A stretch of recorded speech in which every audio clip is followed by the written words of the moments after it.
Whether you're married or single or poly or ace, or hanging out with swingers back at your place, listen to us as we give no fuck on Tinder and Bumble and plenty of yucks, trying and having no luck, because we all know dating kinda sucks.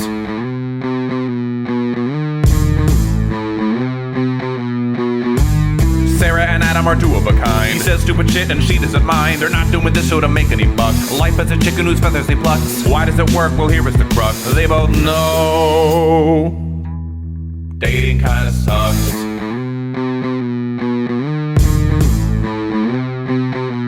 Dating kinda sucks. Hi, I'm Adam Heath Avitable. And I'm Sarah. This is Dating Kinda Sucks, the podcast about dating, sex, and relationships. This week, we're talking about the institution of marriage. Enjoy the show. And for everyone watching on YouTube, hello. Thank you so much for watching. Be sure to like this video and subscribe to our channel so we can be more consistent with episodes and keep producing great content. Yay. Yay. Well, So, it's birthday season. I was going to say, for both of us, happy belated birthday to Thank you. We're recording this on January 24th, and your birthday was last week. It was the 19th, right? Yep. And yours is Thursday. Yeah, which is weird that ours is exactly a week apart. Mine is coming up in 2 days. After this, this episode will have or will be airing after my birthday, so I guess it'll be belated birthday for me as well. Mm-hmm. And you're getting up there in age now. I would say shut the fuck up to you. You're officially in your 30s now. Like, before you were just 30, but now you're in your 30s. That's a whole Is that what thing. Is that what 31 meant? It is. I'm now in my 30s. Last year was just a joke. Yeah, well, you were just 30 then. You're like, that's just, that's like a threshold you crossed, but now you're in your 30s. It's a whole other thing. It's a whole thing. Fantastic. Yeah. And I'm just old, so it doesn't matter. Yeah. Well, it's like, when did we meet? When you were 40? So I think when I'm 40, I'll be like, fuck. So right? I'm like, okay. yeah, because we met back in 2017. Mm-hmm. Holy shit, that's crazy. Yeah. I know. Yeah, I did a TikTok live the other day, and we were just talking about stuff, and I mentioned my birthday was coming up, and someone was like, well, how old are you? And I was like, I'm gonna let the 100 people in here on the live guess my age. Oh god, did they go too high or too low? No, everybody stayed pretty low. In fact, I would say that the average guess was about 33, 34. So I was pretty happy with that. I can't really complain. Really? Roy's 35. What? Yeah, I don't know. Maybe it's the dyed beard or something like that. Maybe it's just it's the attitude or personality. But I also think that you kind of start thinking about someone in their mid 40s to like, I'm going to be 46, to be like, I don't know, parent. Yeah, older, parent, more like health issue. I don't know. Professional, mature, all of these things, and maybe that's what it is. Not on TikTok. I don't know. Those things that can affect that maybe potentially as well. Maybe. So, but Roy also, he looks young, but does he still have a mullet? Yeah. The look on your face was great. It was just I wish all the listeners could have seen that look. He does. Yes. He's entering the mullet competition this summer, and then it goes away. I don't know. Okay. We'll see. Have we figured out what characterizes a prize winning mullet? Fuck if I know. I've looked at the winners online, and they all just have those douchebag sunglasses. I don't even the wraparounds. Yeah, I don't even need to really go into detail when I say that. The douchebag sunglasses, the cutoff t-shirt, and then a really fluffy looking mullet. And there's a kid's age range, and then there's adults and teens that can enter. It's a whole thing apparently. God. Yeah. And it happens in July because freedom. I guess freedom. Like, I always think of like the especially the top part of a mullet being really terribly cut. Like, it looks like you cut it yourself with a pair of like kitchen scissors, like the bangs type thing, always, like, to me, it looks just you got a cowlick usually, and then all of a sudden the long hair in the back. I don't know. His hair's actually really nicely cut. He goes to the barber. It might be too nicely cut, I'm saying, to win a mullet to competition. win. Yeah, I feel like like a nicely styled mullet is probably not a winning mullet. Like you want a mullet that looks like that person was born to wear a mullet, and I think Roy might not be that person. So. No, don't tell him that because they'll want to win the fall. My thing is, I think, yeah, I think it's just gonna stay at this point because they'll want to try again. Because my cousin's having a wedding in April, and I was like, okay, by the wedding, the mullet's gone. I don't want you seeing all of my extended family in the mullet. Like that's gonna be like the main talking point when you're down there. And he's like, what's wrong with that? And I'm like, I guess nothing, but just this is in Florida or in yeah.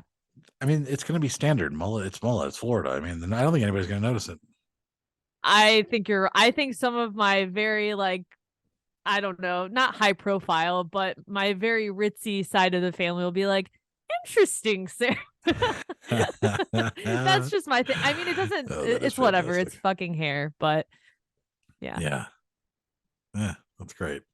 So, so how did we get up? Oh yeah, age. We're talking about age. That's what it was. Age. Birthday. So your birthday was last week. What did you do for your birthday? So I was actually in Hawaii for a week. Fancy. Yeah, I have a friend who lives on Oahu, so stayed out there at her place, and it was really nice. On my birthday, we did a sunset cruise from Waikiki and just drank a little too much. But yeah, that was my birthday. Drunk birthday sex? No. We had sex the day before and then the sex the day after, but no, not on my birthday. Are you too drunk for that? No, actually, so here's the thing. I wasn't going to share this, but what the fuck? Because it's really stupid. And I was wondering if you're going to bring it up. I'm like, Sarah, anything else happened?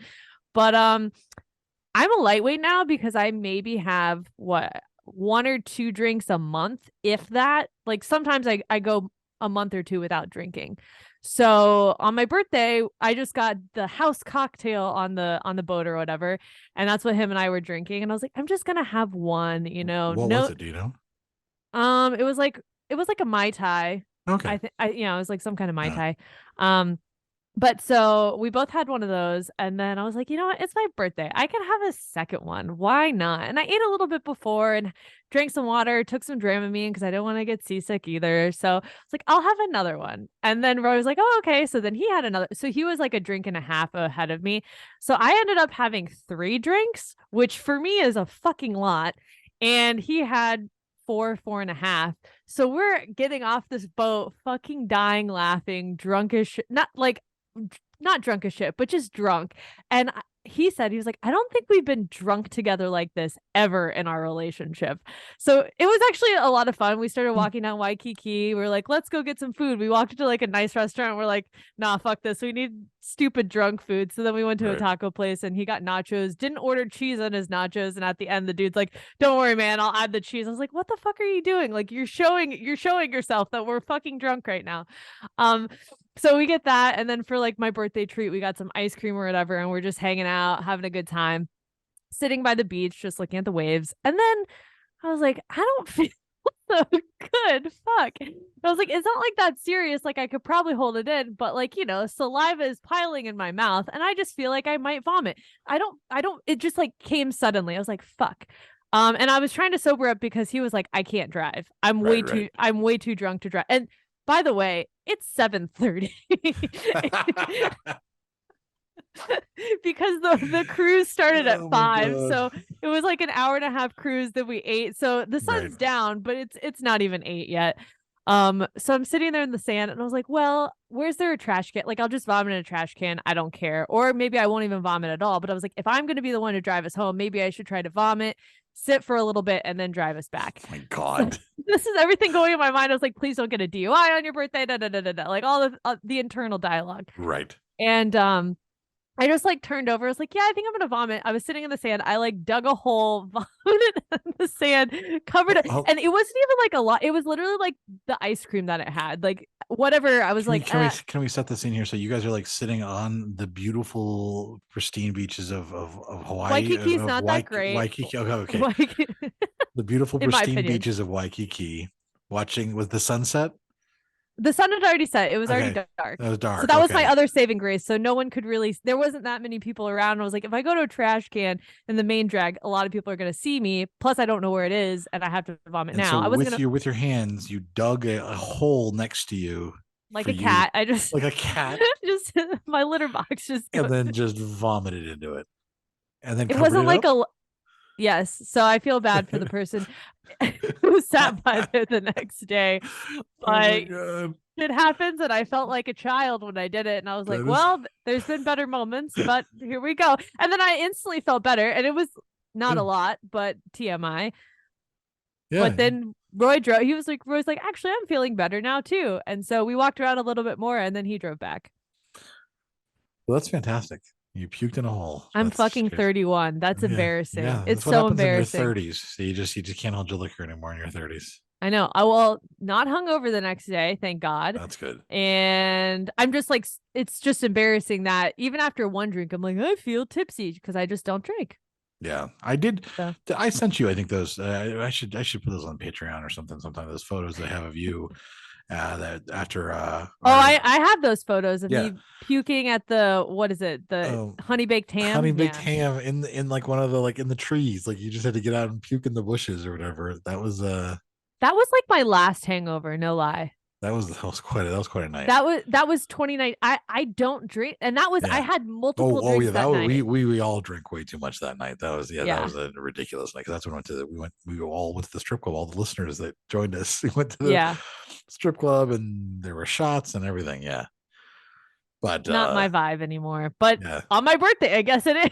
Yeah, so I guess. Yeah, I turned 21 actually. So right.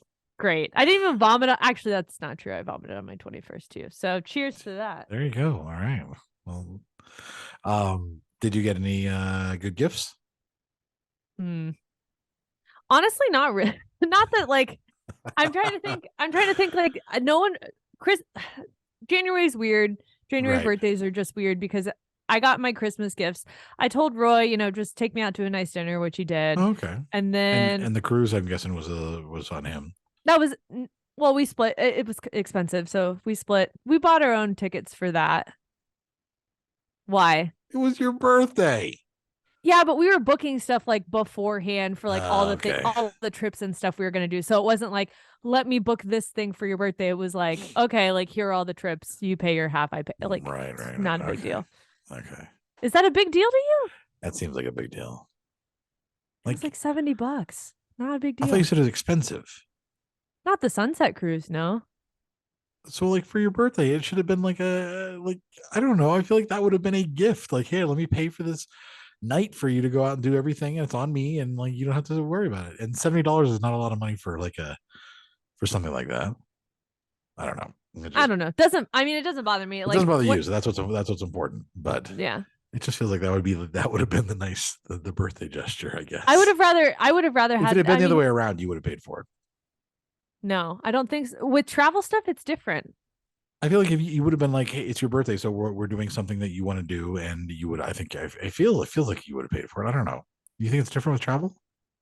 That's how I look at it anyways. It's like, okay, here are because I plan it out ahead of time, but in my mind with travel expenses, I'm like, okay, here's our itinerary. Here's your this is how much it's going to cost. Here's your half. Here's my half. Unless he interjected and said, hey, but I just don't think like that. And I don't really, it's whatever. Okay. Well, it doesn't bother. I didn't even, until you said something, I didn't think like, oh, he should have paid. That doesn't bother me. Well, that's all that matters then. Well, it bothers you though. It does. It bothers me a little bit, but I'm not the one. He bought other things for my birthday, so I was like, that's whatever. Nice. Yeah.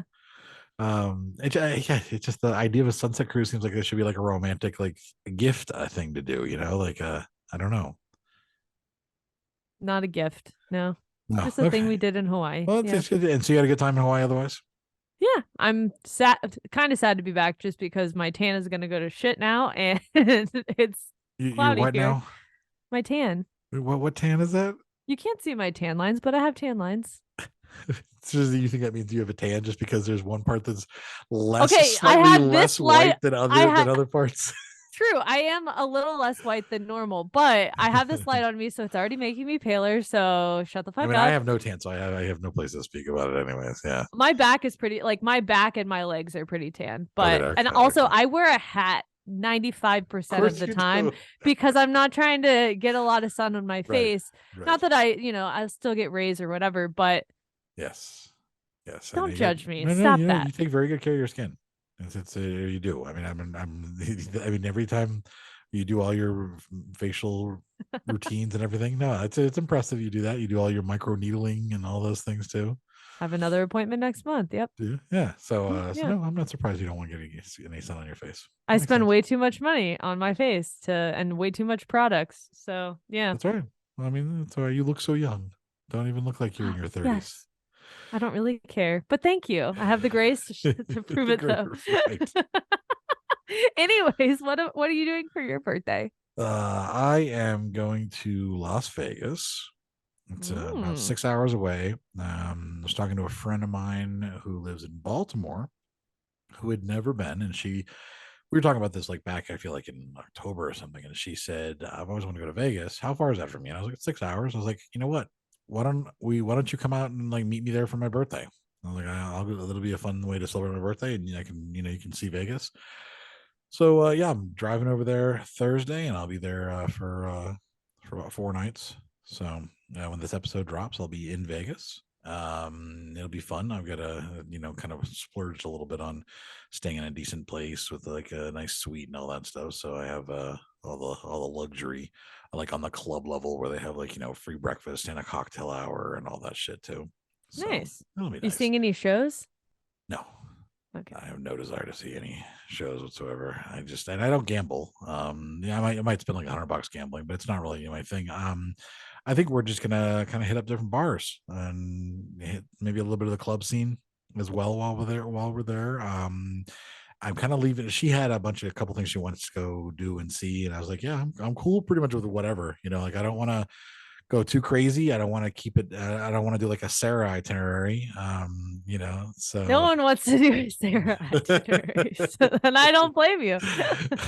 Because she mentioned something like maybe going to see the Hoover Dam or something. I was like, fuck no. I was like, no, if we're in Vegas, we're staying in Vegas. Like, let's go enjoy the debauchery and the nightlife and forget doing anything that's like, nature. No, this is the time to be in the smoke-filled casinos and drinking. And They pump it with oxygen. You'll be okay. Yeah, exactly. So, yeah.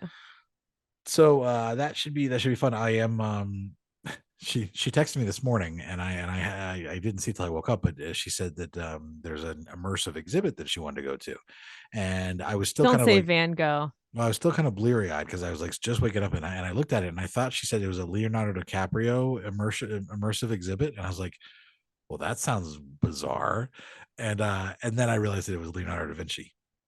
Oh, and okay. so a little different, but a lot different, but okay, yeah. DiCaprio, Da Vinci. So I think we're gonna probably check that out. I don't know. I don't know what these immersive exhibits really like. What the point of them are? Is it like basically like a science center for adults type thing where it's like interactive things? Have you ever been to one of them? Yeah, I went to one when I was in Italy, and it was the Van Gogh one before it was touring in the US. And it's just you went before they came to the US. I didn't even want to do it. My friend at the time wanted to go, and I was like, I guess we can. And at the time it was cool, but looking back, I'm like, it was just a projector of all of Van Gogh's paintings tied to music. And you see, that's what I'm kind of worried about.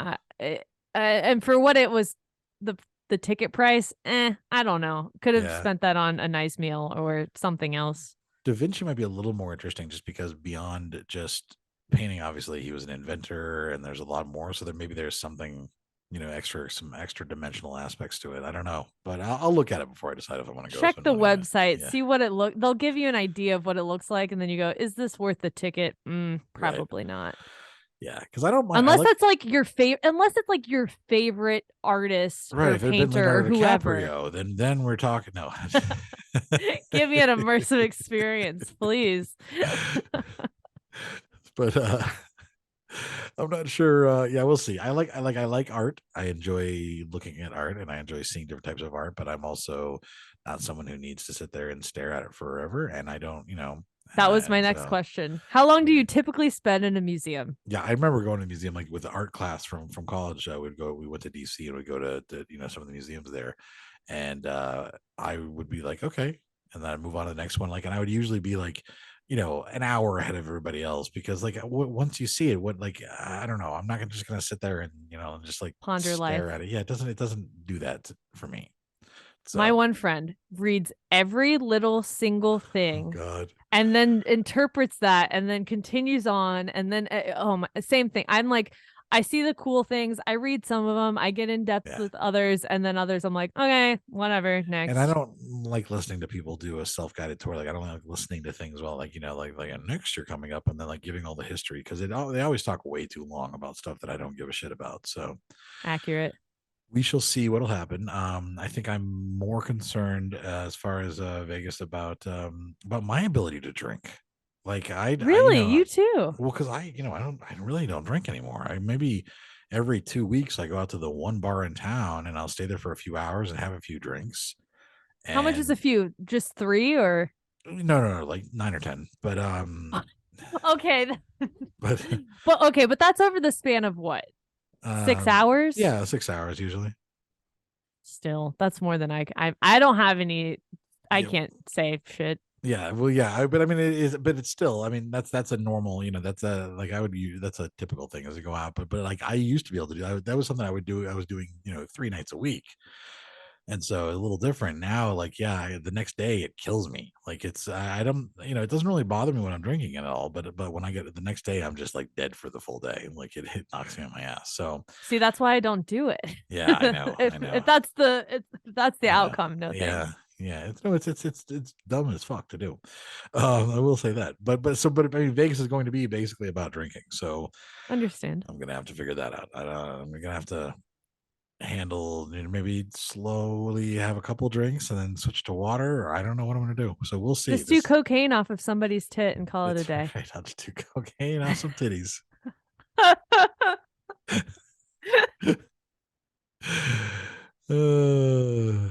Yeah, classic Vegas activity for anybody who goes. So yeah, I don't know. We'll see. I will be able to report back after our next episode if I survived my 46th birthday or not, So we'll Be safe. Yeah, it'll be fun. But and then the drive back will be miserable, I'm sure, because it'll be after a weekend of partying. So no matter what, I'm just gonna be exhausted. But they'll pump the place full of oxygen, so you might feel not as tired. Yeah, that's right. Maybe. Potentially. Yeah. And of course I'm going to overpack way too much. I've already started packing, and it's going to take 2 suitcases. How many black shirts do you need to pack? Well, I only need to pack. Well, so okay. So this is my brain. This is how my brain works. Like I'm staying Thursday night, Friday night, Saturday night, Sunday night. Okay, so 4 nights. And so I need clothes, and then I need clothes for Monday as well. And then what if I spill something or tear something? So so basically I'm going to bring like 8 shirts, all of my shirts, actually, basically all of my black shirts that I own. Excuse me? What if you no, absolutely not. Oh my God, Adam. What? That's how my brain works. And so I'll bring double what if of you those. spill something every day? You never know. Like I could have a really bad run of luck and just spill something on myself constantly. And so then I have to bring enough shirts, and then I have, a couple pairs of jeans. It's fine. Different pairs of shoes, just 2 pairs of shoes, nothing big. But then I want, like, what if I brought my sandals? So if I want to walk to the hotel and not have to put on shoes, and then and then I've got, a pair of like, shorts just to kind of casually hang around the hotel. And then a bathing suit if we decide to go to the pool or hot tub or while we're there. And then I'm like, okay, well, I need a jacket and I need my hoodie just in case the jacket breaks or something, like whatever happens if my jacket tears or something like that. What the fuck, I always bring dude? backups. And then so that's just my suitcase. And then I'm like, all right. Is it a carry-on size or no, a no, check it's a bag? giant fucking suitcase. And then, bro, I can't. Then I got all my toiletries, and I'm like, I gotta want to make sure in case I decide I want to shave my head while I'm there because it's growing too much, even though I'm gonna shave it before I leave. But like just in case, and all this stuff. And I don't have travel size. I have a giant thing of shampoo, a giant thing of conditioner, a giant thing of body wash and stuff like that. So I've got all that. And yeah, it just adds up. And then I want to bring my photography stuff because if I wanted to do any TikToks or whatever, I want to bring my ring light and of course the bacon photo and all of that. And then groceries. Oh my God. So I'm bringing like a Chill. 12-pack of Mountain Dew and some Coke Zero, and I'm bringing some snacks, and then so like yeah, it's just by the time and my laptop. I mean, I gotta that's bring my fine. That's laptop. road trip. That's road trip Yeah. stuff, I guess you'll want. So literally for 4 nights, I'm gonna have three bags basically. That's worse than me. Oh, I mean, yes, you I know how to mean, pack in like a backpack. I don't even know how you do that. I can't. yeah, I can pack all my stuff for a yeah. week trip in Florida in just a little backpack. Yeah, I'm glad I'm driving because it just would have been ridiculous otherwise. Wow. So yeah. Well, have fun with that. I Don't know. spill every single day. I guess that's my advice. Because then you're really Can you gonna be imagine? Yeah. screwed. Like Or you every day spilled- I spilled mayonnaise on my fucking shirt and had to, change it out. And on the backup one too. Yeah, on the backup one, right? Then you have a blowout. I don't know. Yeah, I don't know. Yes. So happy birthday to both of us. And hey, if you're listening to this on Friday and you want to buy me a drink while I'm in Vegas, you're welcome to. You can send it to my Venmo or Cash App. My Cash App is just You are not. $ Avitable. Oh my and my God. Venmo is Adam Avitable. Yeah, why not? Like, listen, people listening might be like, I want to buy Adam a drink. I can't be there, but I'd love to buy him a drink. That might be buy me a few drinks because they're fucking expensive in Vegas. I will say that. That's why I'm bringing liquor too, by the way. So like when we can pregame. No, that's smart. That's when you said the food and the drinks is smart to bring, Yeah. but the 8 pairs of the 8 shirts is a bit I much. know. Anyways. So so that's kind of our updates. Let's move on with the episode here. Well, before we get it, I'll cut out that little mumble there. Well, before we get into our caller question, we do have some countries to shout out. I'm going to try to not butcher these. We have Nigeria, Belgium, Slovenia, and Latvia. So those are our new countries. Thanks so much for listening. And of course, we have our regulars topping the charts as well, but happy to see some new listeners out there. Yeah, it's always kind of cool because we do have United States, Canada, and UK and Australia are our top 4 countries all the time. Mm-hmm. But it is really kind of neat that there's so many other smaller countries that listen too. And we have a call from someone who called in. Actually, it's been a few months, and we apologize for the delay. We said that last time, though. We haven't answered calls as much. Yes, but she called in September. Her name is Rachel. If you want to call and leave a voicemail, you can as well. It's the DKS hotline is 407-519-0181, and you can call and just leave a voicemail with any question you have, and we will get to it eventually. They do sit there sometimes for a while, but we do answer them. Yeah, we will answer them. And Rachel has a question about her current dating life. Or her dating life in September, at least. And so let's go ahead and have a listen. Hi, this is Rachel. I love your podcast. I love watching and listening during my work. But I have a question for you guys when it comes to dating somebody that's not necessarily in their career or making as much money as you would like them to. So I've been dating this guy for about a year now. And he's the best relationship I've ever had. I enjoy him a lot. We're very much in love. And he's just somebody that we fit well together. But in terms of career, I'm a go-getter. I'm highly motivated. I'm always wanting to do the next best thing. But when it comes to him, he's kind of more stagnant and scared to go forward with things. And we're about to turn 23. Because our birthdays are the same week. And so I'm just starting to get that foothold in my career, and he's not really at all. And so I kind of wonder, what's your experience with dating somebody who's not necessarily making the money that you would like them to make, or you're meeting that 1-year threshold and being like, well, that wasn't really important to me when we first started dating, but it is now. But thank you guys. Well, Rachel, thanks so much for calling. This one actually feels like something that I've struggled with. And I think younger me would have a very different response to this question than I do now. I think the fact that you're 23, it makes sense that career is top of mind. You're wanting to get started in the professional space, make more money. And I think I'm just going to relate to myself for a second. I think that being with a guy who made X amount of money, who is striving to be a CEO or X, profession was like really important for me because that was like what was important at that stage of my life. But now I think if he's somewhat motivated to do something that matters to him or just like to just keep it trucking along, I think that's okay. It just depending on the circumstances. I don't know, if he's happy with the amount of money he makes now or whatever, but let's just assume, he's happy with the money he's making. And even though he's not passionate about it, he's just kind of coasting on that. There is no timeline for life. So I think, he can still have some time to kind of figure it out and see like what he wants to do.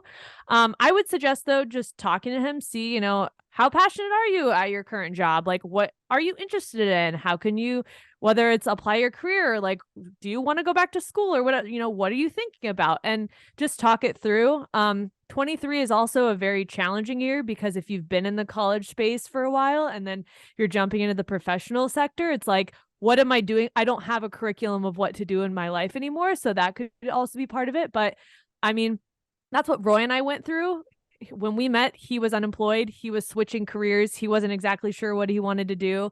And I was like go-getting, trying to like move up, make more money, be a boss bitch, which I don't really like that term now, but just like hustle and make more money. And it was a shift for me because I was like, oh, he's working on things, but he's not where I would like him to be, but that's not my journey. Like his journey is not my journey. And I just need to focus on myself in that. If he's happy with himself and he's happy where he's at and he has some long-term goals that slowly he's going to work on, I think that's what's important. I think it's good. I remember you would get a little frustrated sometimes and I'd be like, it's, let things work out how they're supposed to. Because I think you would put yourself like, this is how you would do it, and how you would do it isn't always how everyone else does it. And I think you covered it mostly. I would say a couple things. Number one, 23 is really like early to kind of really start figuring out like this is to worry about where the future is going to go. Sometimes you just have to enjoy dating and in careers as well. Like at 23, sometimes the career, I mean, the number of careers I've changed since that age is ridiculous.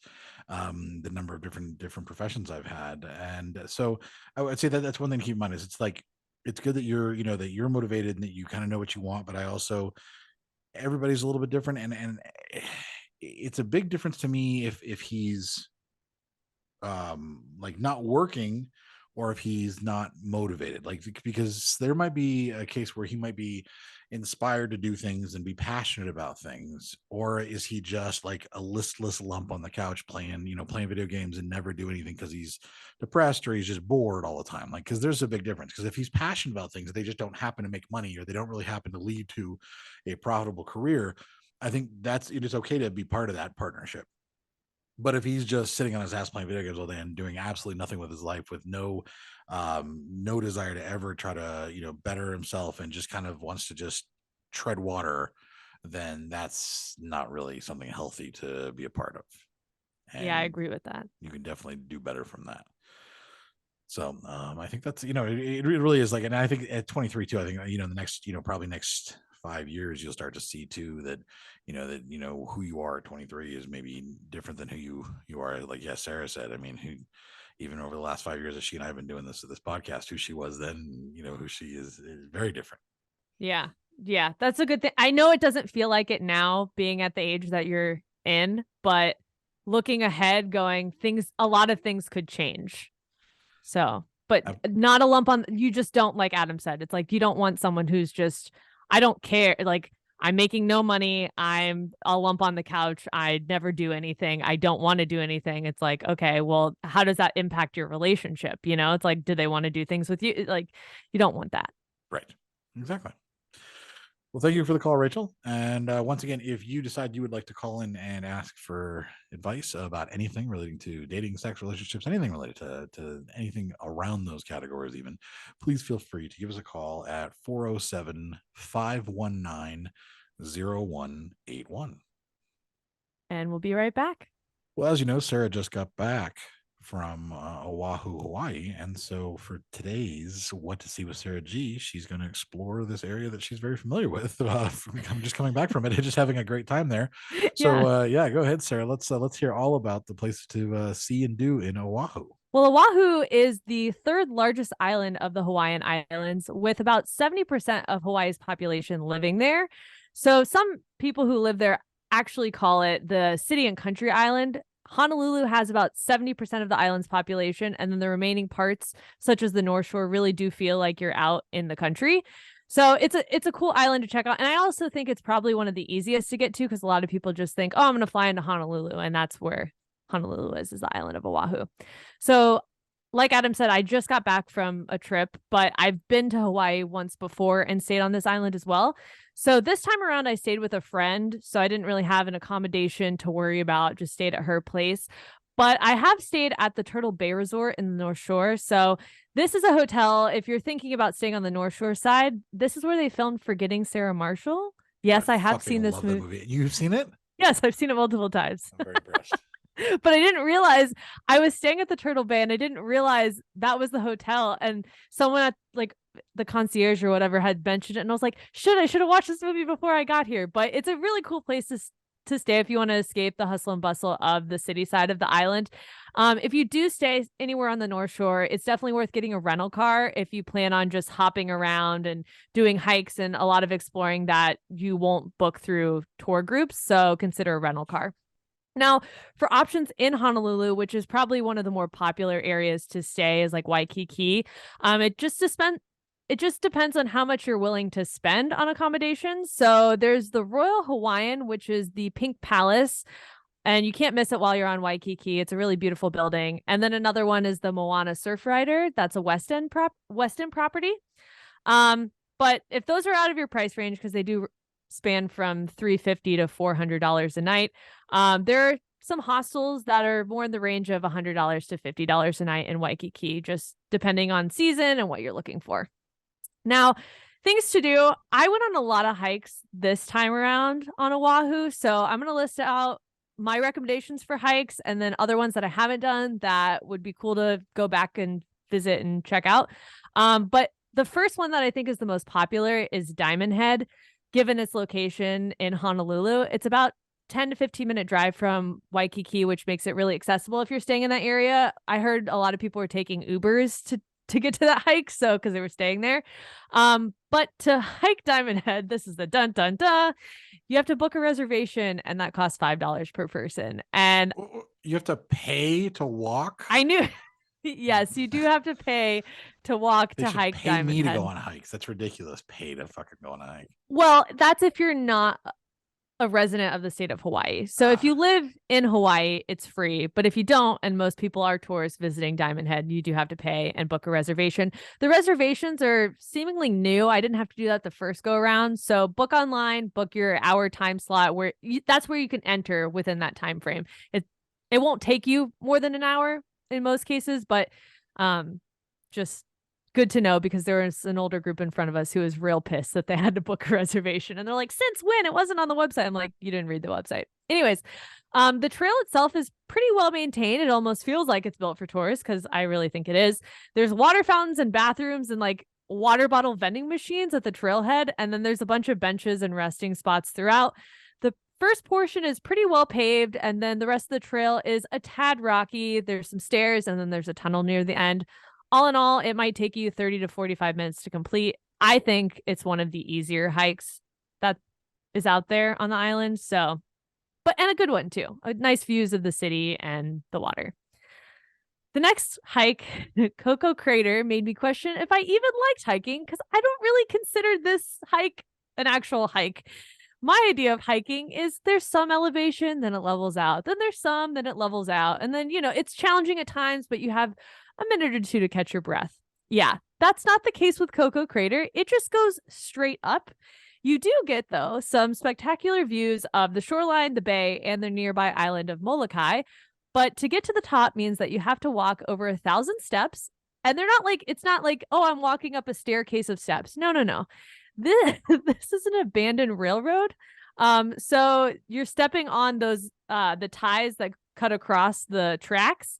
And these were used in World War II to transport supplies to the lookout post at the top, and they still exist today. So why not climb them? Just know that if you're still up for the challenge after all of that, that about halfway up, a portion of the there's a portion, they call it the bridge, where there's just no ground beneath you anymore. So the tracks just go above ground.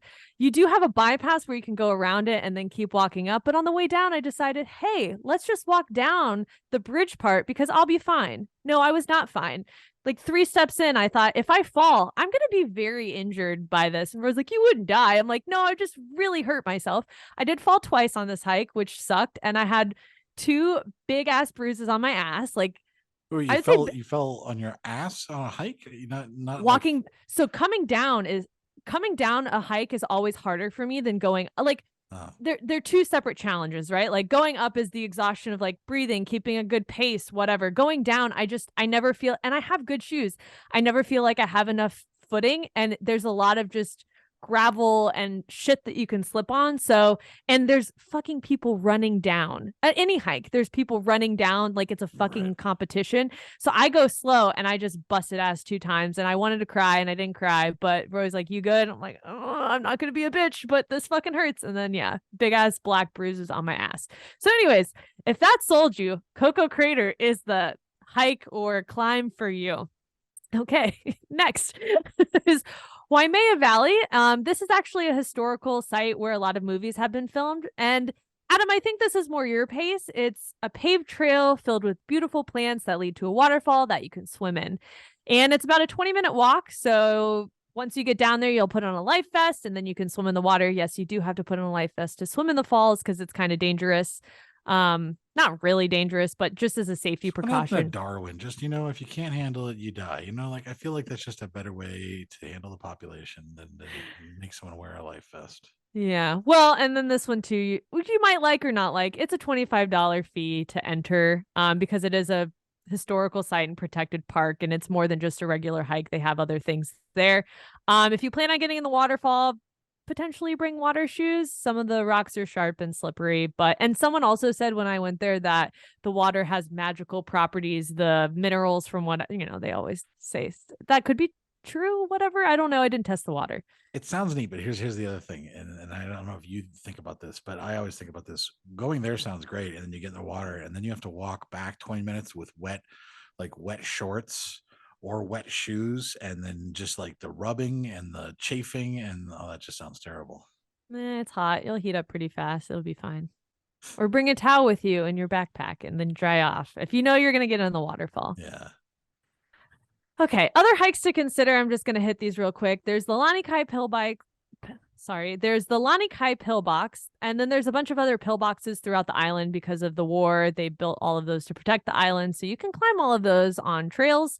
There's the Stairway to Heaven, which is technically illegal to climb. The one Roy wanted to do the entire trip that I said, go right ahead. It's apparently hard. You can get fined if you get stopped by someone up there, which I don't know how likely that is. I don't know how heavy the fine is. And so there's Stairway to Heaven, which they're going to close in the next year.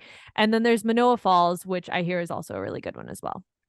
So, okay, places to visit. So we already talked about how I went on a sunset cruise. So there's that sunset cruise option, which is $70 to $80 depending on the cruise line, or not cruise line, but the catamaran ride that you book.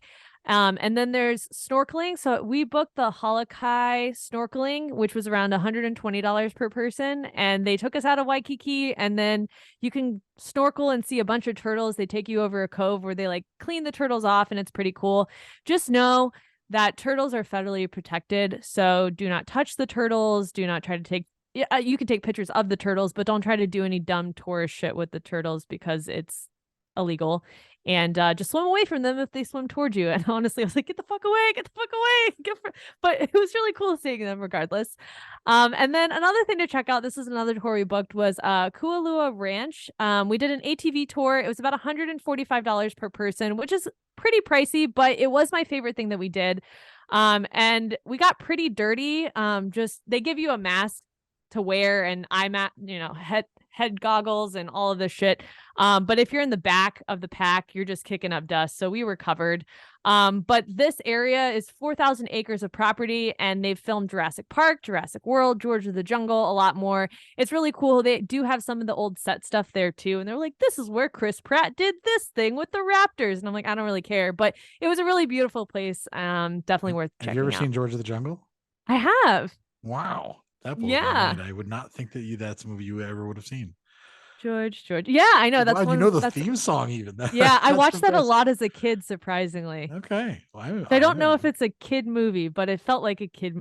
Kind of. It's kind a of dumb, goofy movie. So it's pretty good for kids. When she was sleeping with her hand like this and she closed it with whatever jewelry he put in, I was like, oh, that's so lovely.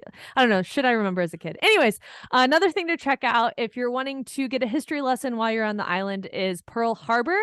So there are a couple paid things you can do within the area. You could like take a boat ride and watch a movie, and the boat ride takes you to the USS Arizona, and you can walk on that and pay your respects there. And then there's also, you can get on one of the ships and tour all of that. Those cost around like $20 to $30. We didn't do that. We just walked through the free areas to learn more about that day and the events leading up to December 7th, 1941.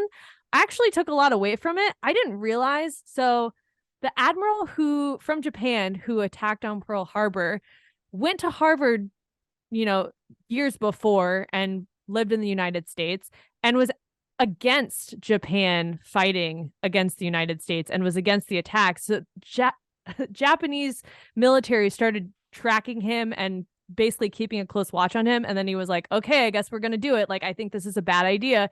We're not going to win long term. And he was the one who orchestrated the attacks, but he didn't really want to do it. Interesting. I don't have anything else to add, but that's interesting. I didn't know that. Yeah, no, that was I've been there before, but I thought I didn't read that. And I was like, did you catch that? So something cool. Let's talk about where to eat. So there are a variety of new dishes to try while you're in Hawaii. My favorite is spam musubi, which is a portable your face. that was an ew spam. I couldn't even just the sound of it just made my face make that. God, it's so good. And I don't even eat red meat, and I ate this not realizing spam is pork or red meat, and I was like, shit, but this is so good, and I just kept eating it. But it's a Japanese snack of rice balls wrapped in seaweed and then stuffed with some flavorful ingredients. Definitely get one. We got like shrimp tempura and avocado on top of it. It was very good. Another thing to try is the Dole pineapple whip soft serve. You can find that on Waikiki or at the Dole Plantation. There's poke, which is a great beachside lunch if you want to grab something quick. And there's a lot of spots throughout the island to try. Then there's shave ice. I thought it was called shaved ice. It's shave ice. So it's a little bit different than what you would think. It's not like all the flavors on, like they still put flavors on top, but there's other ingredients they add to it. There's malasadas, which is basically Hawaii's version of a donut without the hole. And then, fish tacos, which that's pretty self-explanatory. As far as places to eat, I think it's called Moana Cafe. It's right next to Coco Crater. They had a really great spot to grab breakfast in that area and some of the best coffee that I had, just coffee and regular creamer. Amazing. If you're in the mood for some poke, you can try out Hawaii Sushi by the Diamond Head Trail, or you can try Ken's Fresh Fish in the northern part of the island. And then another cool spot to mention is the Sunrise Shack, where you can order acai bowls and smoothies. There's one on the North Shore, and I think there's one closer to Honolulu. But probably you're going to Hawaii for beaches to visit. So let's just hit up some of the cool ones to visit.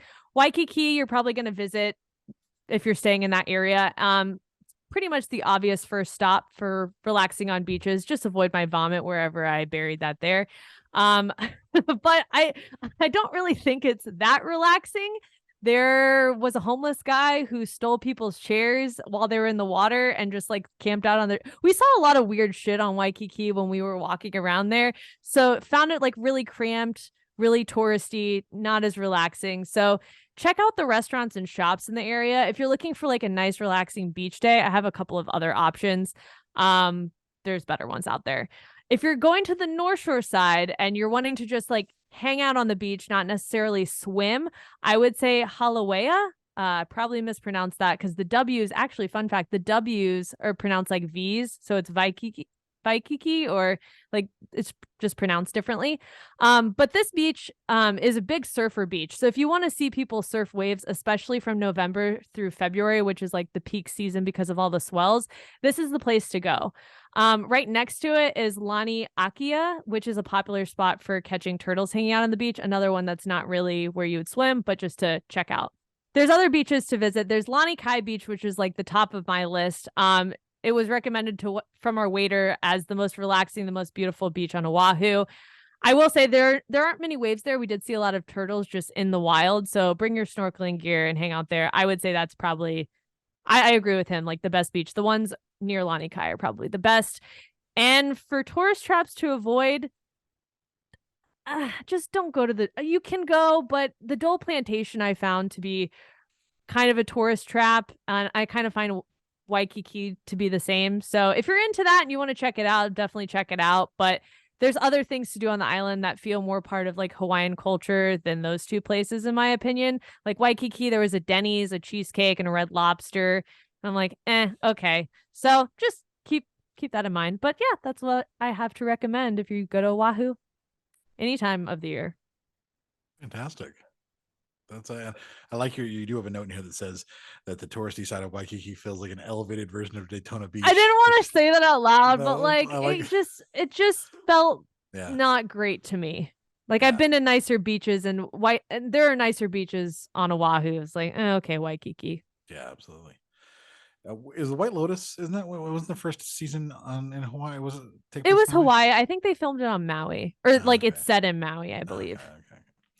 Well, there we go. That's what to see with Sarah G in Oahu, Hawaii, and we're gonna go ahead and take a quick break. And when we come back, we're gonna get into the topic of marriage, the institution of marriage.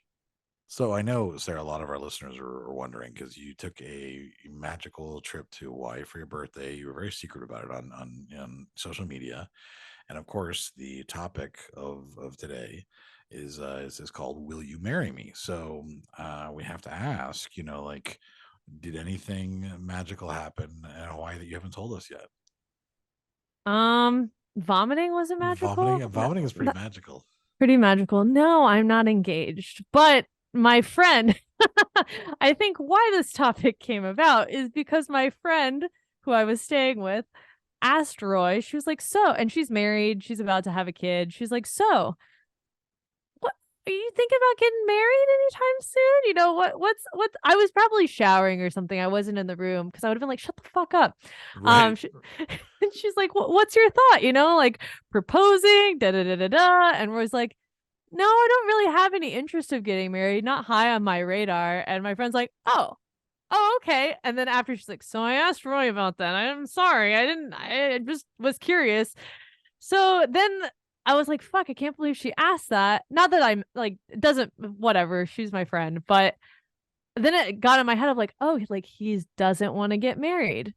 And we haven't really had this conversation because right. I'm like, we've been together. It'll be 3 years in April. We've gone on a bunch of trips. And actually, some people were like, because I had posted in like to friends and stuff that I was in Hawaii. And they were like, why are you keeping this trip a secret? And I was like, what's happening on this trip? I'm like, oh, shit. Probably people think that he might propose or something. And I'm like, no, that's not the case. But it just got in my head of, oh, so if he doesn't want to get married, what?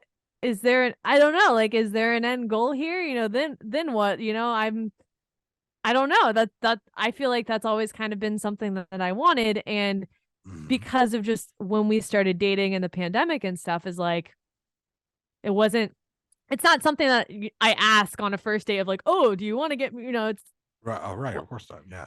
Yeah. So it just hasn't been like a big topic. And especially him trying to get a new job, us moving to Seattle, all of that is like, in my mind, I was like, okay, after a year of living here and being settled in and happy in our careers or whatever, then I think it's worth a conversation. And we were drunkenly talking about it on our catamaran on my birthday. Cause I was like, oh, I heard she asked you about getting married. And I was like, look, like, it's not like it's something I don't want. I don't know. I thought, we were on the same page of at least wanting to talk about it and consider it because I don't know. It's like, is marriage the end goal? Is it necessary? And so I've just been like pondering over it of like, if he doesn't want to get married, like what happens to the relationship? If I want to get, how serious am I of like wanting to get married? Because I know I don't want to have kids. So it's like, okay, well, not that you need to be married to have kids either, but I've just been like wrestling with it of, okay, but what do I do? What do I do? And you've been married. So like, Adam, what do you think? Right. And I thought this would be an interesting topic because I think that a lot of people maybe think about these types of things about marriage. Is that the end goal? Is that something do you need? Is it something that just you kind of want? Is it something because society tells you that's what you're supposed to do? So I'm curious to hear before we kind of maybe get into it too. When you mentioned that drunkenly on to Roy, like what did he say about it? Like what was his like response? Well, first he laughed because my friend Sam had asked him. He was like, yeah, she asked me, whatever. And I was like, well, it's kind of something that I thought I always wanted. I just haven't brought it up with you yet. And he's, wow, we're going to go in depth with this because I don't like, we've talked about open relationships before and how that's something that kind of interests him, but I'm not specifically jazzed about. And that's like a future thing. I just keep pushing off to, that's a future conversation. I'm not even ready to touch that yet. Too much change already. And so he's brought that up of like a potential of, yeah, I just don't really want to, like, I want to explore open relationships a little bit more. And then it was, okay, well, I don't know. He was just fun. I don't think we've ever said that on air, by the way. I don't fuck. No, I don't. I'm like getting real weird because I'm like, fuck, I wasn't planning on talking about this. But yeah, I don't think I've ever talked about that. But not that it's bothered me. It's just very different from the traditional relationship standards that I've had growing up. Sure. Especially because everybody in my life is in very committed relationships, not working on getting married, but like with the plan to get married, or they're already married. So, and a lot of my family looks at me of, okay, she's been with him for 3 years. When's he gonna ask? Like, extended family they've all kind of poked around it after your cousin's wedding, like, you could be the next one because you're the one who's been in the longest relationship and you're the oldest and you have shit going for you and blah, blah, blah, blah, blah. And I'm like, we haven't even touched that yet. And then we have all these other things to work on. So I don't know. Okay. But to answer your question, I mean, he like seemed long fucking tangent. He seemed open about, talking more about it, but I was just drunk and I was like, I should not be talking about this right now because I'm going to get emotional and I'm not prepared. Like I didn't prepare to have that conversation. I just randomly brought it up and it was like, we poked it, said like, whatever. And I was like, okay, we'll talk about it in the future. Okay. And then we went back to just having a good time. Yeah, save that for 2024, Sarah. Like I feel like I got too much shit to deal with right now. 2023, Sarah doesn't need to worry about this stuff. But no, it is something because we do have expectations. We do have things that you just kind of figure this is how the progression is, and then over time you start to learn that maybe it doesn't have to be that way. Maybe there are ways for relationships, like the ultimate is to be in a committed relationship with someone, and that's the end of it. That doesn't need to go further, but. I know that when I was, I met Amy first week of law school and we started dating, I was 21 and she was 23. And so we started dating and then when we like kind of moved in together, which happened probably sooner than it should have, but we were just like, we would talk about the fact that, hey, everything seems pretty great. If we can make it through law school, we can probably make it through anything. Shows how naive we were, but and so we basically were just like, yeah, so we make it through law school. I mean, we have to get married. How can you not if after we survive law school together? So it was never even it wasn't I want to be married. It was we're just gonna, if we make it through this, we'll get married. It was an assumed. It was like, why wouldn't we? Like, we just made it through law school and then we survived. Our relationship survived that, so we can pretty much take on anything.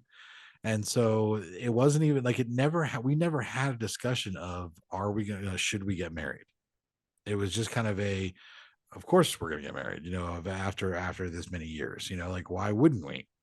So after the 3 years of law school, in law school, we started looking at rings. We just it was just we're getting close to graduation. We should probably go look at rings. Oh, we should probably plan the wedding, and we did a proposal, but we'd already picked out the rings together. Like we did everything, kind of as a couple. So there weren't any surprises for it. Did you feel like you were just going through the motions though? No, it seemed like the natural progression. It seemed like, of course, like why wouldn't, like this is what you're supposed to do. And so, According to who? According right, to who? oh Yeah. right, exactly. And it felt natural and it felt normal and it felt there was nothing wrong with it. And then it was like, oh yeah, we got married, and we had the big wedding, and everything. Amy had expectations of the wedding, I had expectations of what I wanted, and we both managed to meet those expectations. We had a shitty honeymoon because neither of us had any money to spend on anything worthwhile. We had a bottom cabin, inside cabin on a Carnival cruise for which was fucking awful. Yeah, I was seasick for the entire God. time. But then we were married, and that was and there was the idea. I remember, like, it's a lot of expectations. Remember, we didn't have sex on our honeymoon because it just was miserable because of the boat, and like I really was yeah. not. I felt miserable the entire time, but like I felt like bad, like, are we doing this marriage thing right? Because we didn't have sex on our honeymoon, like just because it, like, everybody sets like society sets these expectations, and that's probably a big reason why I'm so anti, like, what society says, like both the stigmas and the traditions and the institutions that society says now, is because now you've gotten the perspective to look at it and say why. There's no reason, like, it's like you shouldn't have a stigma for being single. You shouldn't have a stigma that if you're not married, like, you should be able to do whatever the fuck you want. And people who, like, are still stuck in that mindset, I think sometimes I'm like, I feel bad for them because they, like, well, this is just what you're supposed to do, and like you said, according to whom? Yeah. I don't know. It's just, you think, at least for a lot of women, you just think, okay, once I hit, my 20s and 30s, I'm going to be ring shopping and dress shopping, and I'm going to have a like something special for me I mean, and you my already did your love. dress shopping. I know. I already have a fucking dress. Like, how crazy is that, right? Because I was like, oh, it's cheap, and I'll because mentally I was like, it's cheap, and I'm gonna get married someday. You Right, know, right. like, I'm gonna find someone, and it'll be put to good use, or I'll just trash it and do a photo shoot with it. Like, who Right. who knows? But I don't know. I think it's something I've wanted, but I don't really have like a like don't get me wrong, I'm very happy in my relationship. I think we have Roy and I have a very strong relationship, and I think, yes, there's always going to be things to work on. Like I said, we Yeah, of haven't course. had some of those conversations. We've lightly tapped and then said that's a 2024 conversation or Right. whatever, and just continued on being happy with where we're currently at and not so focused on the future. And that's been one thing about us, is because we mentally, it's like, because we started dating during a really uncertain time, I don't think we ever got out of like that mindset of like, we focus on, what's coming up closer on the horizon than years out, because why are we, who Right. knows, whatever. So we've never really talked like, next year, let's da da da da da. Yeah. I mean, the thing is, you could say that, committing to moving across country with each other is a commitment Right. that demonstrates the commitment of your relationship, to a good degree. And I think that a lot of this you have to look at it like with logic, not with, not kind of outside of the pressure of what everyone says and what your expectations are, but like just logically, what is it, almost half of marriages end in divorce. But as a result, recently, over the years, the number of people who are getting married is getting smaller, which means actually, but the rate of divorce is also decreasing. So the number of people is getting smaller because they're waiting to later, and they're in the different age, when they're a little bit older and a little bit wiser. They're not just getting married because they're being told they should, and as a result, you're seeing fewer divorces as far as the rate, because people are making the right choices as far as when they want to get married. Mm-hmm. And I think that there are benefits to getting married. There obviously are benefits to getting married, but all of the benefits are purely related to the government. Taxes. Yeah, I mean, yeah, to taxes, to your government seeing you as an institution, to healthcare, to like all of these. They're all things that are like kind of tangential benefits that are all related because you have a certain piece of paper. Mm-hmm. And so that is maybe a positive to it, is that at least you do get something out of it more than just the fact to say you're married. Yeah, I think mentally, oh man, I haven't said this out loud. I think mentally, marriage to me is like, okay, well, we're married. He's my he's my forever person. Like, Sure. I got this shit locked down now. Like, I don't have to worry. Like, we're good, whatever. I don't have to experience heartbreak again. Even though I know that's not true, right? But Right. thinking, oh, Roy doesn't want to get married is like, fuck, then we're going to break up. Then we're, and some timeline in the future, shit's going to happen and we're going to break up because we, quote unquote, don't want the same things. So it's like, but if we got married, partner for life, never losing him, fantastic.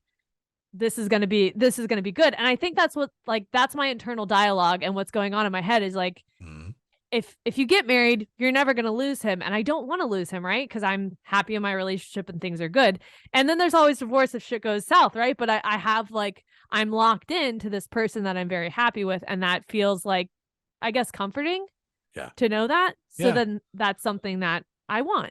Yes. I mean, it is comforting because it's like, oh, we took this step to say, hey, this is forever, even though, rationally, it doesn't mean that it is.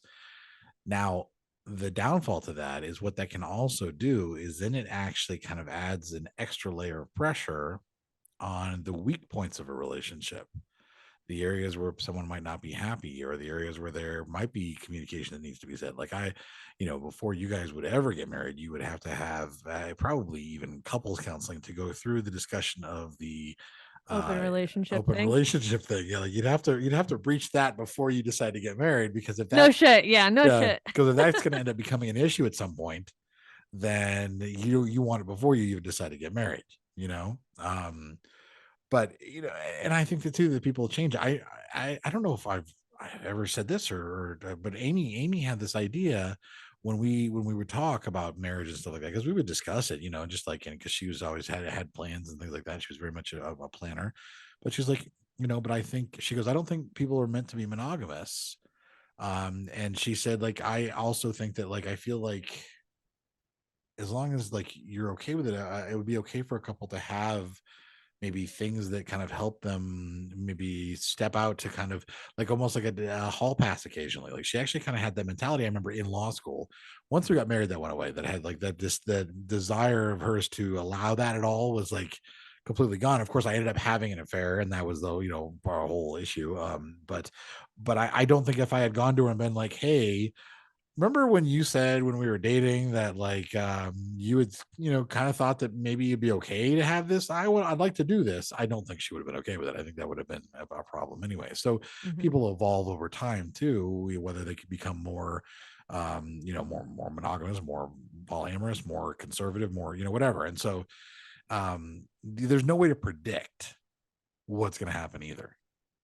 No, you're right. And I think not that sex is a weak point in our relationship, but Roy has stronger sexual needs than I do, I feel like. And that's just like, he reads erotica, he watches a lot more porn, he's like into a lot of certain things where I'm just like, I like having sex with you, Right. So we're at different points there where I could see his needs being different down the road, which is why like the open relationship thing, when you brought it up, doesn't surprise me, because he's talked about, when you're dating or you're in an open relationship, you'll have that newness and flirtation with new people that'll bring excitement. And then you'll have, some more stability. And so we've lightly talked about the subject, but just that alone, I'm like, you're not going to have those new feelings, they always go away, but you're not going to have that with marriage. You're not going to have that if you continue to stay in a long-term relationship with me. So it's like, okay, well,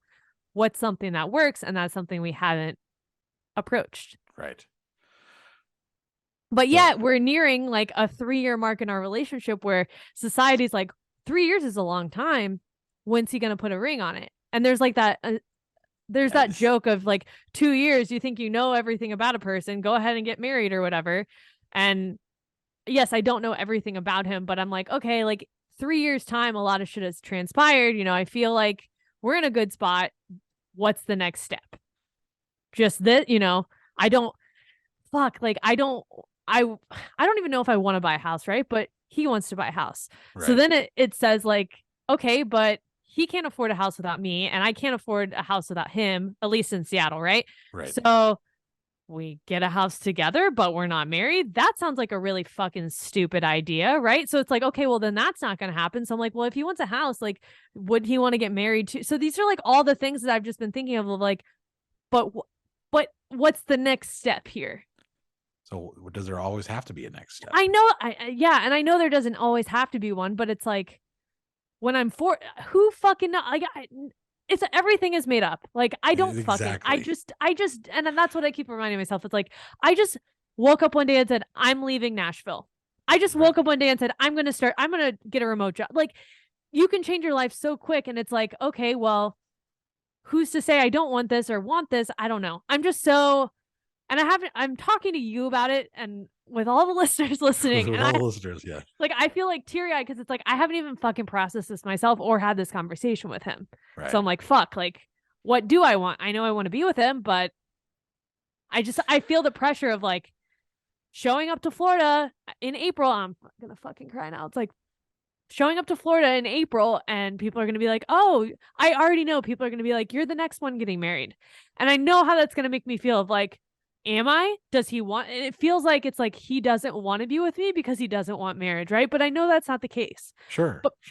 But it's like mentally, I'm like fucked about it right now. And oh God, that's why I didn't touch the subject on the boat because I'm like, I'm drunk and I'm gonna cry. Right. If we start doing this. So please talk. Well, yes. Fuck. So, I think that what this boils down to is not as much about what you want, but but what everybody else wants for you, and you don't really know how to respond to those people. And to a degree, like I'm saying that's because if it wasn't, here's another question: if it wasn't for the idea of families saying, "Oh, you're next," or when's he going to propose? Like if it wasn't for other people asking or putting that kind of on your shoulders, would you feel so strongly about it? Probably still yes. Yeah. Okay. Even if people didn't say it, I think that's like an internal thing where it's been like when you've been in because I was in a relationship for 2.5 years. So Roy will be my longest relationship. And I thought I was going to marry the person I was in a relationship for 2.5 years with, almost 3. Right. And then that didn't work out. But like at 21, 22, I was prepared to marry that guy I was with. Yeah. Because I was like, that's the next logical step. So I feel like I'm in the same situation now, only 10 years older, going, okay, it's going to happen. Like, I don't know. Like, that's where my brain goes of, I guess it's going to happen this time because you're older, you're smarter, you have more things going for you now. You're happier in this relationship. Why wouldn't it be the next step? Because with the last guy, it was the next step that we had talked about, but we hadn't talked about our problems or wants and needs. Can you imagine if you had married him? No, you're probably divorced by now.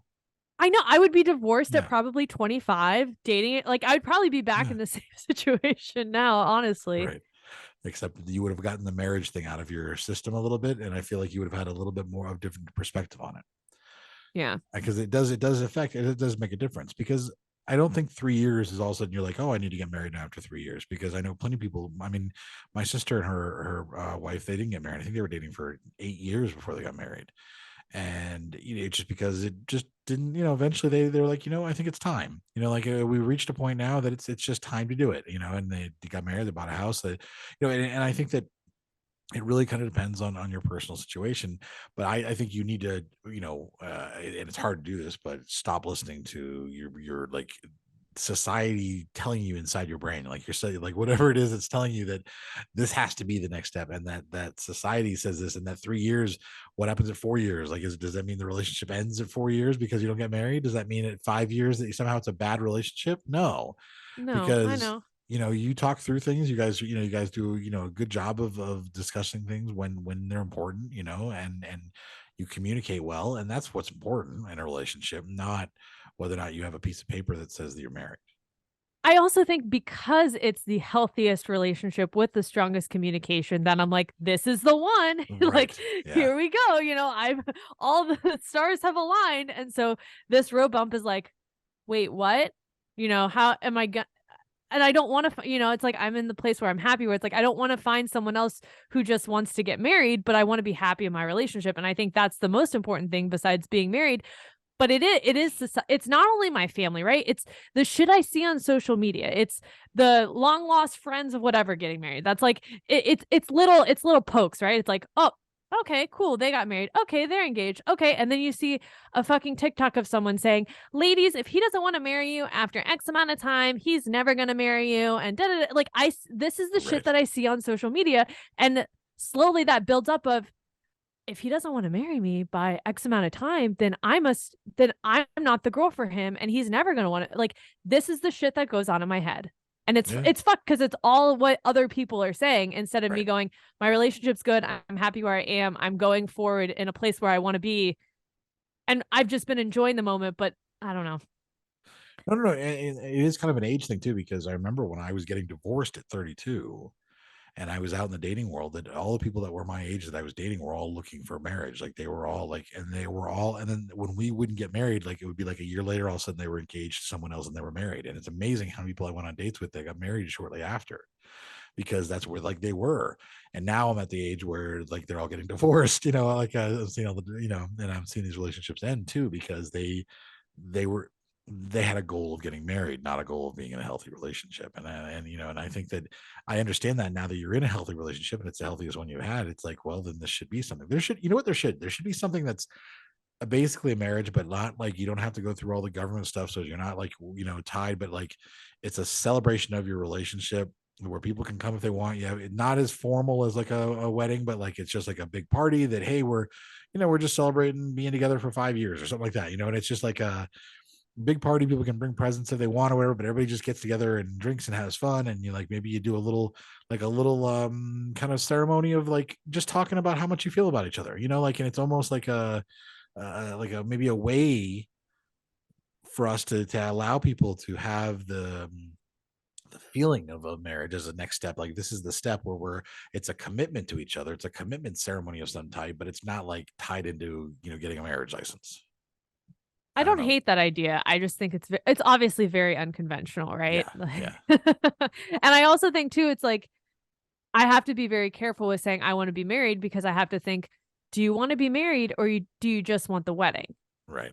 Because the wedding comes with it, right? And that's the exciting part that a lot of people strive to have, is their big day or whatever, but they don't think about the opposite side. So I have to always check myself of saying, it's not just the photos and the getting dressed up and the planning and feeling like the most important person of the room for that one day. It's also this relationship, and you can have the relationship without that. But I don't know. And like you said, everybody that you've dated during that time frame after being divorced, then got married.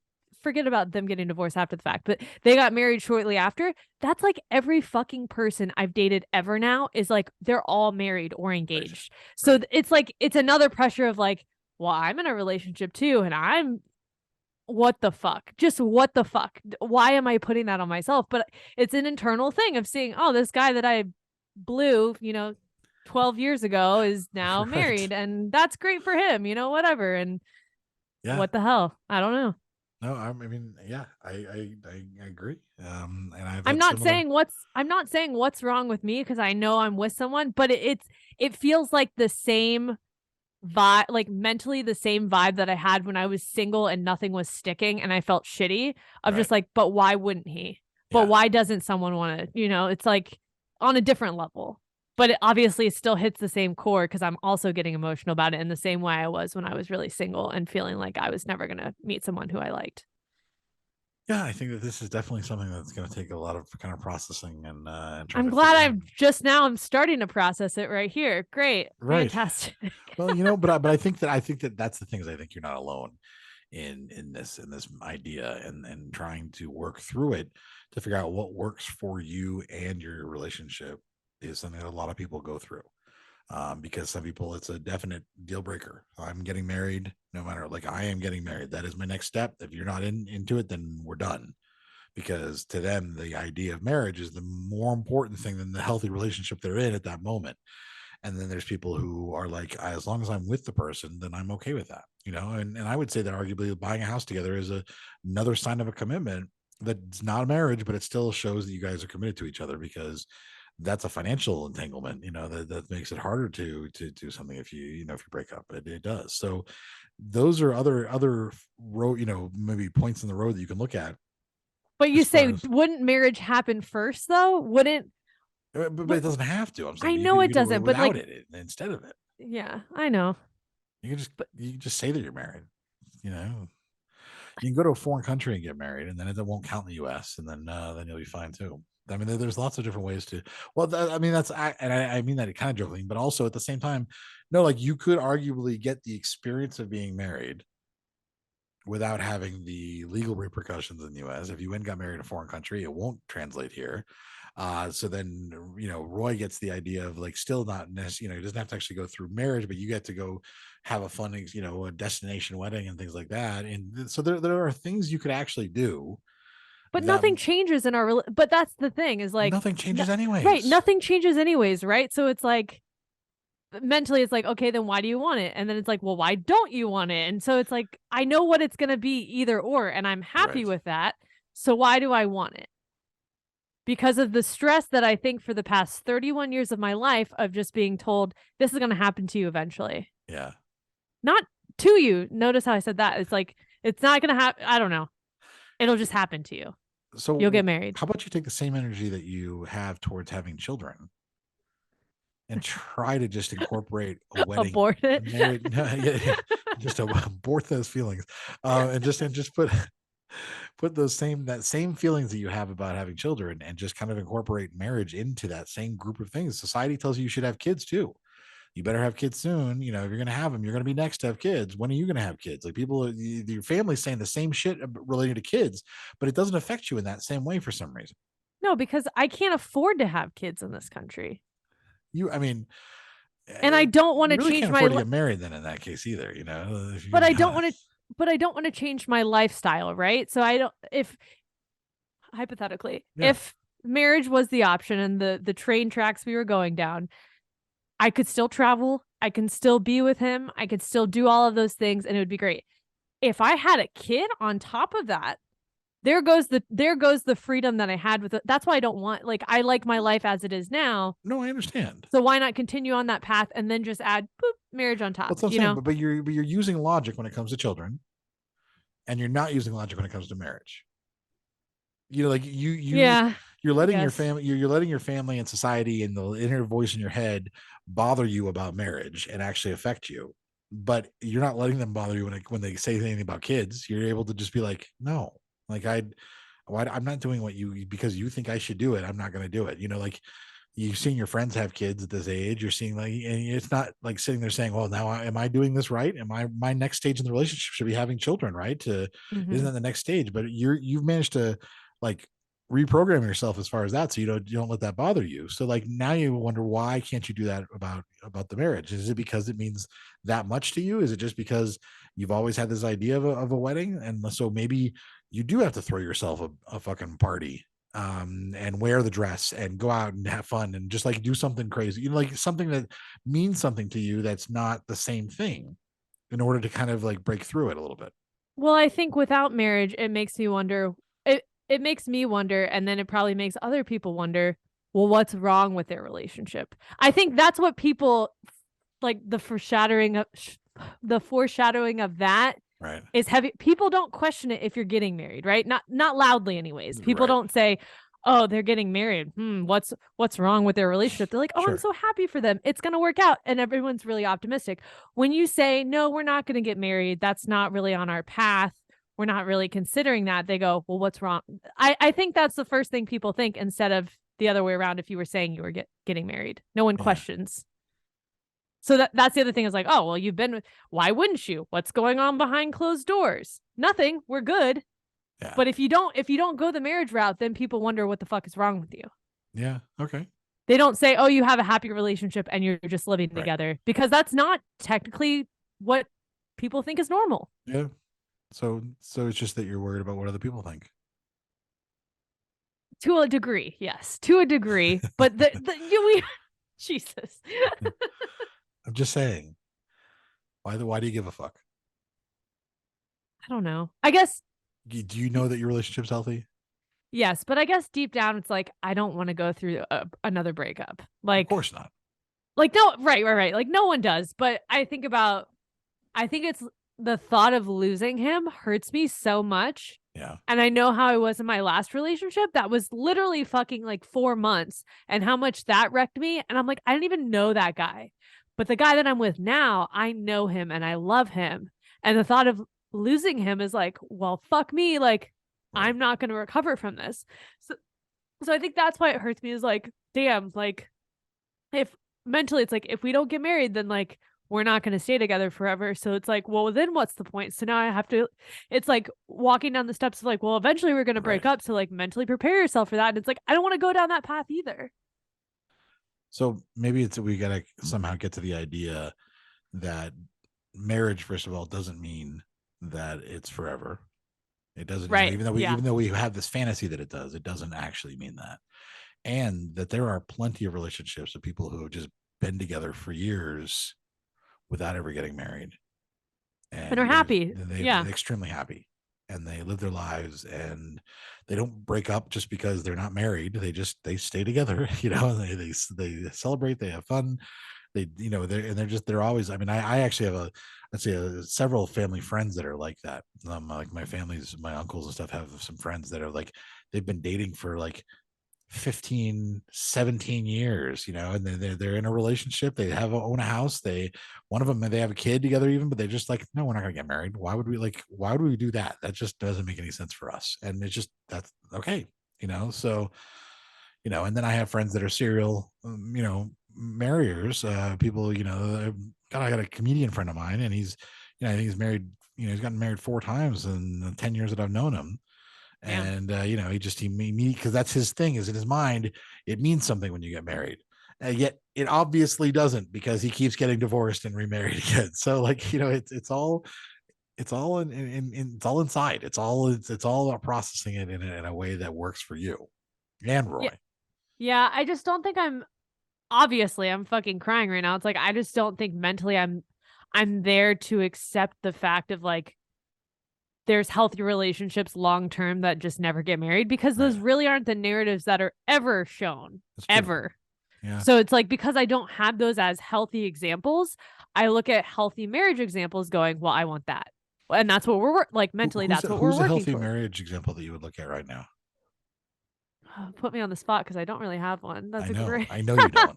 I absolutely. I'm like, well, not my parents. Well, not. Honestly, I think it would probably be Roy's family. I think his mom and stepdad have I think also his dad and stepmom too. I think they both have pretty healthy relationships, and they, from the outside looking in, seem pretty happy and seem like, they fumbled for both though. Right. They fumbled. I was going to say they fumbled on the first one, and then the second one, they've been pretty strong. So I don't know. I don't know. I just see like my younger brother in his marriage, and I'm like, he seems happy. He seems great and where he's at, and my other cousins are all married too, and it's like, damn, like they seem good and happy, and that shouldn't take away from the happiness I have, and it does. Like, it does and it doesn't. Right? I just see it and go, I know nothing's gonna change if we get married, or if marriage is the next step, but also I want that. I don't know. Thank you, society. No, I don't have the answer. Like, it's something I'm still working through. Yeah. Yeah. It's something to work through. And I think it's something that, I really think that people are listening who are in a very similar position. And I think that it's a hard thing for a lot of people to work through. So I don't think you're alone in that.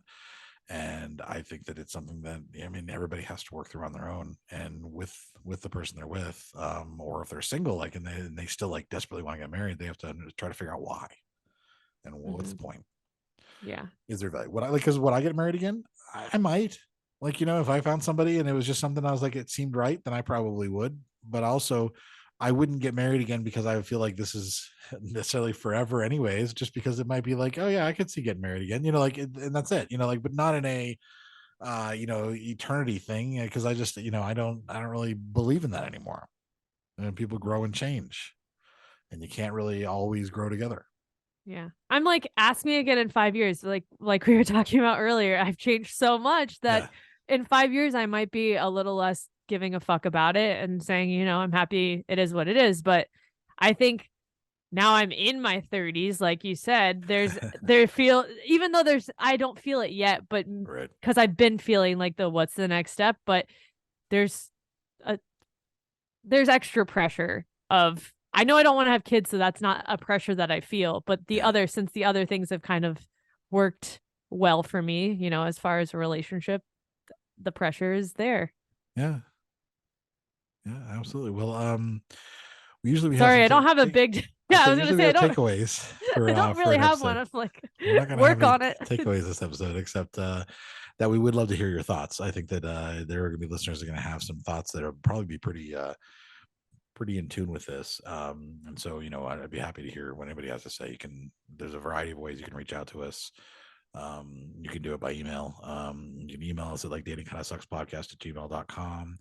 You can call the number, the DKS Hotline, at 407-519-0181, or the Facebook group, facebook.com/group/DKS podcast. You can join that and kind of share your thoughts as well. You can also join our Patreon, where I know after this recording, we're going to have a very detailed conversation. Yes. So you can join us on Patreon at patreon.com/DKS podcast for as little as $5 a month. And if you enjoyed this episode, be sure to give it a 5-star rating and review on iTunes. And if you didn't enjoy this episode, I don't care. Sorry, exactly. Sorry I cried. If you don't enjoy this episode, fuck you. Okay, you know, that's how I'm gonna say. I'm gonna say that, because this is a very heartfelt and unintentionally heartfelt, deep episode. I was just taking a walk going, Adam, let's talk about this, not even knowing. Yes, who knew? And if you listen on Spotify, be sure to follow on Spotify as well and give us a rating on there. Yeah, we don't need to go through any more of the other stuff. Everyone knows where to reach us. Everyone knows we'll be here with a new episode in a couple weeks. And thank you for listening, and we hope you enjoyed.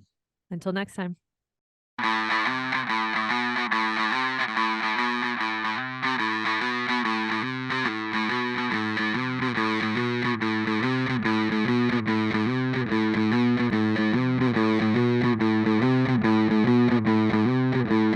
Whether you're married or single or poly or ace, or hanging out with swingers back at your place, listen to us as we give no fuck on Tinder and Bumble and plenty of yuck, trying and having no luck, because we all know dating kinda sucks.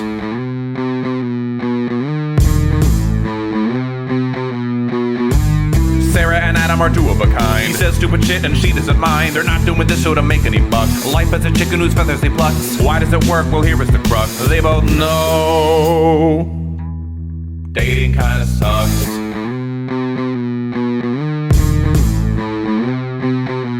Dating kinda sucks.